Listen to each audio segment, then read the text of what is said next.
So it's official, a week has passed by since we saw The Rock's latest appearance on WWE TV. What's going on, pro wrestling fans? My name is Jose Ramos Jr. Welcome back to the J Area, and in today's video, I'm going to be discussing the possibility of a heel turn regarding these major stars. But if you haven't already, make sure you subscribe to the channel, keep up to date with all the pro wrestling content that we produce here on YouTube. And of course, as I talked about at the top of this video, The Rock and his latest appearances, they've been kind of questionable. You know, a lot of people have been looking at The Rock and seeing the quality of his promo kind of begin to diminish. The Rock is no longer the same Dwayne Johnson that we all grew up as kids watching and idolizing as he rocked the mic in front of millions and millions of WWE fans. Every time he appears on WWE TV, it seems like there's always some part of the creative that has to be altered, that has to be moved around in order to accommodate the larger-than-life star that is Dwayne "The Rock" Johnson. And if I'm a member of the active roster, that might rub me the wrong way because guys like a Drew McIntyre, like a CM Punk, even guys like Cody Rhodes and Kevin Owens, so many names to go ahead and throw out, but guys like that who have been here year-round, you know, doing the travel, showing up to the shows, just to have someone come in, 5 times a year and start to, again, move pieces around in order to accommodate the story that's being told. It can be frustrating at times. We can see that this have been instances back in the past, like in the 2013 and 2012 era, when The Rock would appear and again take up TV time and creative at the expense of the full-timers. But with that being said, The Rock's inclusion here on this road to WrestleMania has injected a little bit of adrenaline into the road to WrestleMania itself. Some people have already been, deeming it as a lesser than build, but when you have builds like WrestleMania 39 and WrestleMania 40, it's very difficult to live up to that expectations. Those two WrestleManias that we've seen previously, not only did they have some of the best business that the WWE has been able to achieve, but just in terms of in-ring storytelling and in-ring action, they've been some of the better WrestleManias in recent memory. As of recording this video, we're still left with more questions than answers following the latest appearance by The Rock. He talked to Cody Rhodes, the WWE champion, now running nearly a year into his reign, and he talked about how proud he is of Cody Rhodes to be the face of the company, to be the quarterback of the WWE. But then he also mentioned that not only has Cody Rhodes reached a point in his career where he is undeniable, but that he's always been here, but that The Rock wants to be able to take him even further. He urges and persuades Cody Rhodes to become his champion. And that promo, very long-winded, but nonetheless, it did its job in building up a level of intrigue leading into the chamber and moving forward into Las Vegas for WrestleMania 41. The Rock makes the comparison of having Cody Rhodes become his champion. Very much so how The Rock sold out back in 1998 when he became the corporate champion for Mr. McMahon at Survivor Series by betraying the fans and siding with the evil boss. I like the idea of having this evil authority figure in The Rock because it is something different. It is a next level, a next evolution of that authority figure. We've seen guys like Mr. McMahon, guys like Eric Bischoff, and so on. There's been so many forms of the authority figure. But someone like The Rock, who has now accepted the role of the final boss, is not only a powerhouse in the boardroom, but can be a force to be reckoned with inside those ropes. It's interesting because the story goes full circle with The Rock becoming the corporate champion, then the people's champion, and now a lead member on the board of directors of TKO, urging Cody Rhodes to come to the dark side and join him, very similar to how he did nearly 30 years ago. But then we talk about the executive role, and even Cody Rhodes in the past has had the title of an EVP back in AEW and in those early years of his time with the company. I think what really gets lost in all of this discourse regarding the promo was the whole line about The Rock saying that I want your soul, because everyone kind of looked at that and immediately backtracked and said, what are they doing? What are they doing with The Rock? And certainly, what are they doing with Cody Rhodes, the WWE champion? But I think the message in the promo itself is very important. It's very significant in the lead up to WrestleMania 41. This is telling us that someone is going to sell out. Someone is going to betray the audience, maybe betray their own morals as a mean to join forces with the final boss and become maybe a two-man power trip of an evil duo. Will it be Cody Rhodes or will it be someone else to step up in his place? Well, I want to go ahead and start looking at some of the big names that could be a possibility in terms of being The Rock's corporate champion.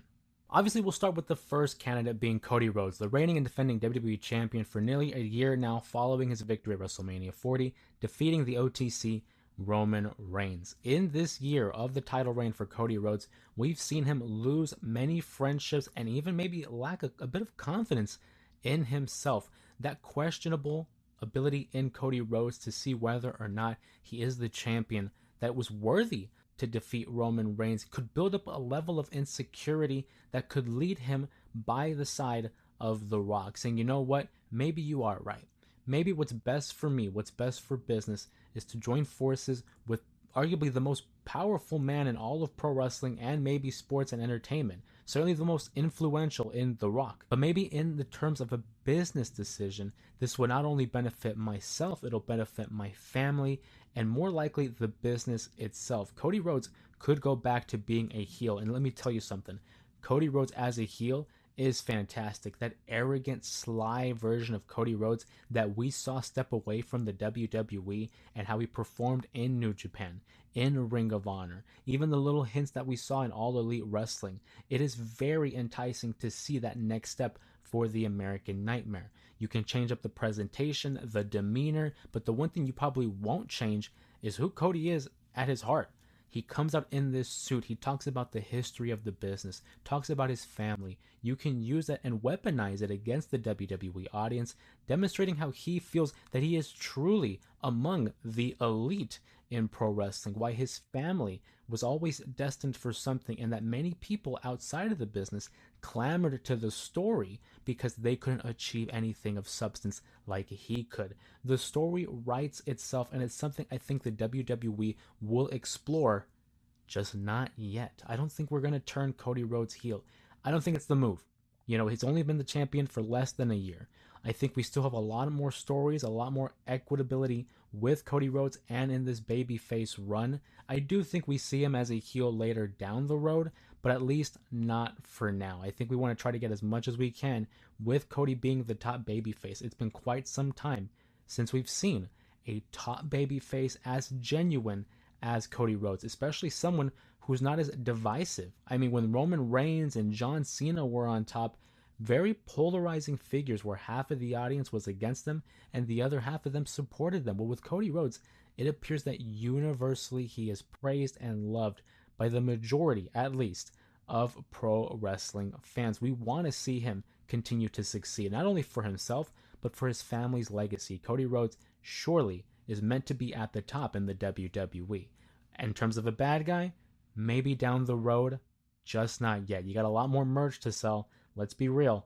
It is a business. And when you have a guy like Cody Rhodes who has that marketability, he has that smile, he has that presence, he's a company man. You want to have him at the forefront of all these meetings, of all of these appearances. And again, marketability and the gear. People are going to buy the shirts. People are going to buy the weight training belts. You turn him heel, that's going to start to diminish. That's why they never turned John Cena heel. It's not good for business. But I do think in this current reign of the WWE, we have an embarrassment of riches when it comes to top stars. Surely there's someone that could step up and be the babyface of the company, but I still think we're working on that. And we're going to rock with Cody at the top just for a little bit longer.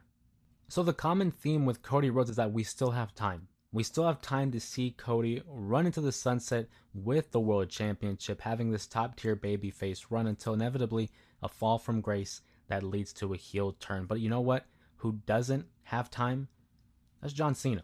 John Cena, I think, is someone that could definitely turn heel. At this point in his career, a lot of people have kind of given up on that idea of Cena turning heel, but I don't necessarily see it as a full heel turn. John Cena, in the final year of his retirement tour, in the final year of his career, is trying to achieve what no man or woman has achieved, and that's accomplishing 17 times world champion. He knows that his time is limited here in 2025, and the opportunities can run really thin quite quickly. He lost the Royal Rumble. He has the Chamber ahead of him. If he's not able to do so, maybe he does sell his soul to The Rock, to the guy that he had 2 battles with back in 2012 in 2013. These two have a checkered past and parallel lives when it comes to the business in and out of the WWE. I could see John Cena and The Rock joining forces and becoming this huge two-man power trip just for the case of The Rock having someone as his champion.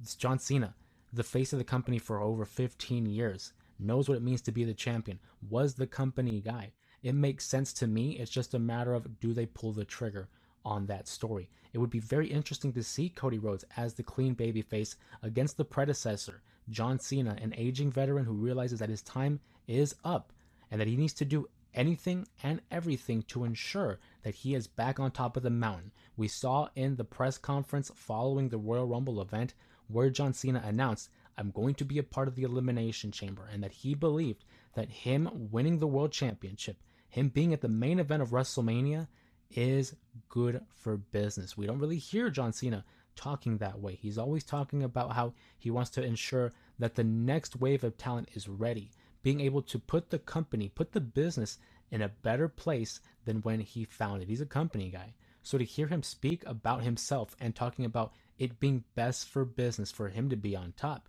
it was a little bit different. You know, a lot of the ears began to perk up when we heard John Cena begin to talk this way.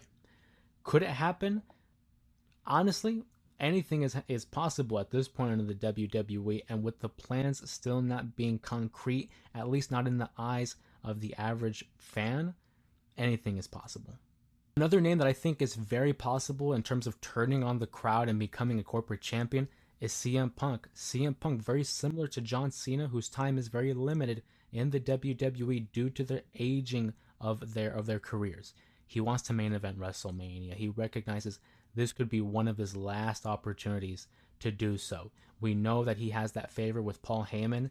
I think, truly, when it comes to WrestleMania 41, it'll be a triple threat match between Cody, Cena, and CM Punk.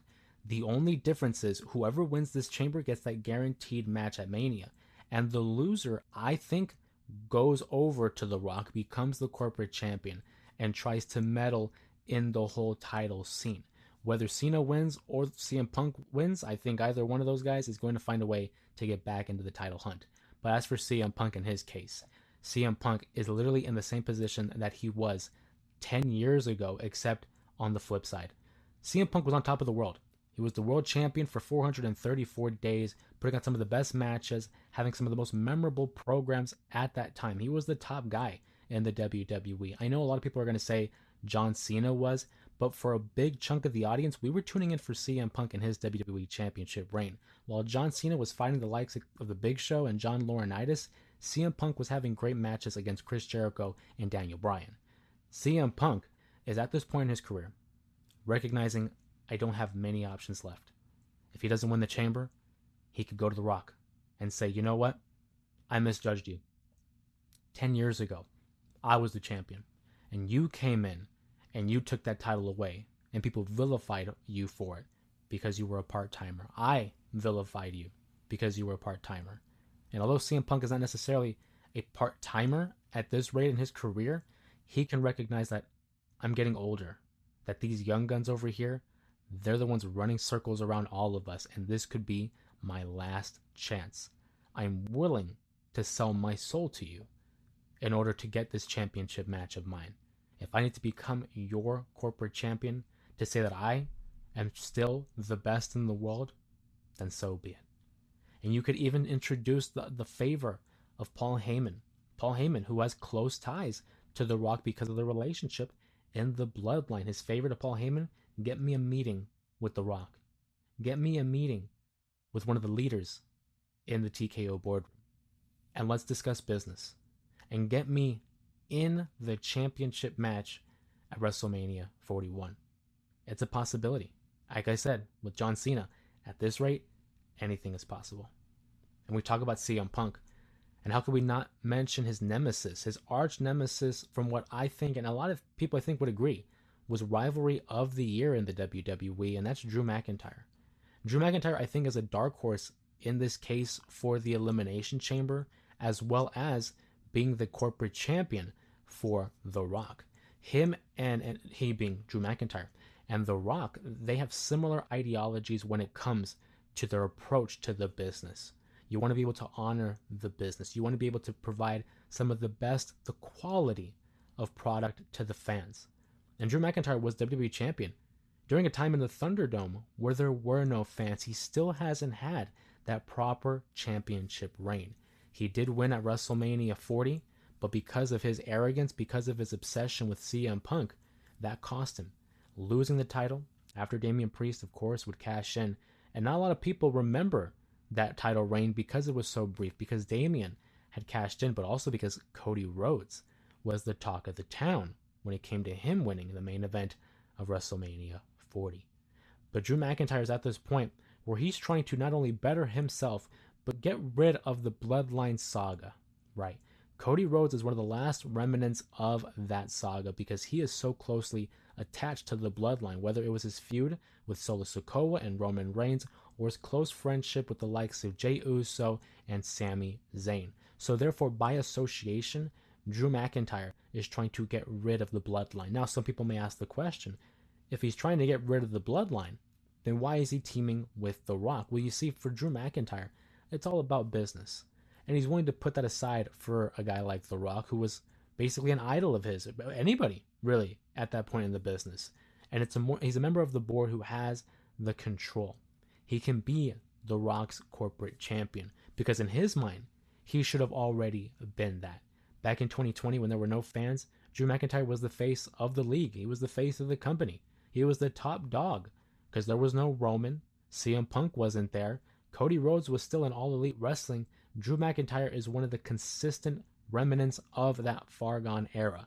So Drew McIntyre, in his mind, should be in Cody's position. He should already be the corporate champion. He doesn't care about the people because the people turned their back on him. They weren't there when he was champion.